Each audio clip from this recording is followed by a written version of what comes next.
Blunder saat bahas kasus ijazah Jokowi, Rismon gelagapan ditertawakan Susno 2G. Maaf Jenderal. Ahli digital forensik Rismon Sianipar ditertawakan Kabareskrim Polri 2008 hingga 2009 Komjen Pol Purnawirawan, Susno 2G saat membincangkan polemik kasus ijazah Jokowi dalam sebuah diskusi. Hal itu lantaran Rismon blunder membahas topik lain alih-alih mengulik isu ijazah Jokowi. Padahal sebelumnya Susno 2G telah mengurai pendapatnya terkait pengumuman dari Bareskrim Polri soal keaslian ijazah Jokowi. Dalam program televisi Rakyat Bersuara, Susno 2G menyebut bahwa Laboratorium Forensik Polri bisa dipercaya secara penuh.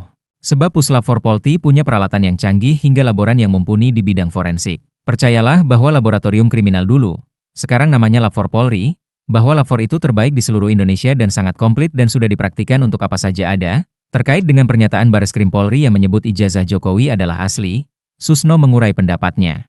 Ijazah Pak Jokowi dengan yang dibandingkan tidak akan identik. Ya pengertian identik itu sama. Yang namanya identik itu 100% sama. Jadi pasti tidak identik. Maka yang dipersoalkan di sini sebenarnya identik atau tidak. Sah atau tidak Pak Jokowi memegang ijazah itu, ujar Susno 2G. Dalam penjelasannya itu, Susno mengurai mekanisme yang harusnya dilakukan oleh Puslap 4 dan Bareskrim Polri. Hal itu dilakukan guna mengetahui keaslian dan kesahan ijazah Jokowi. Meyakini kebenaran dari hasil analisa Puslap 4, Susno 2G mengungkap alasannya. Susno menyebut laboran di Puslap 4 adalah ahli yang merupakan lulusan dari luar negeri. Atas penjelasan yang disampaikan Susno 2G, ahli digital forensik Rismon Sianipar memberikan tanggapan. Rismon mengkritik Puslap 4 yang menurutnya tak sesuai dengan perkataan Susno 2G. Rismon tampak kecewa dengan kinerja Lab 4 dalam kasus Jessica Wongso.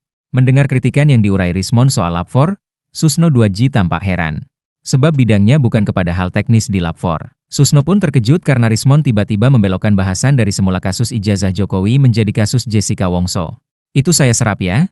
Tapi saya tidak akan berdebat tentang sesuatu pengetahuan ilmiah yang berkaitan dengan sangat teknis, mudah-mudahan ini didengar oleh Mabes Polri. Karena kalau berdebat dengan saya, fokus ke masalah penyidikan, saya 35 tahun di penyidikan. Tapi kalau berdebat di toksikologi bukan ranahnya, ungkap Susno 2G. Maaf ya Pak ya, Pak Jenderal, imbuh Rismon. Ditegur Susno, Rismon justru kembali melanjutkan bahasannya soal kasus Jessica Wongso. Susno pun langsung tertawa dan meminta Rismon kembali membahas kasus ijazah Jokowi sesuai tema diskusi.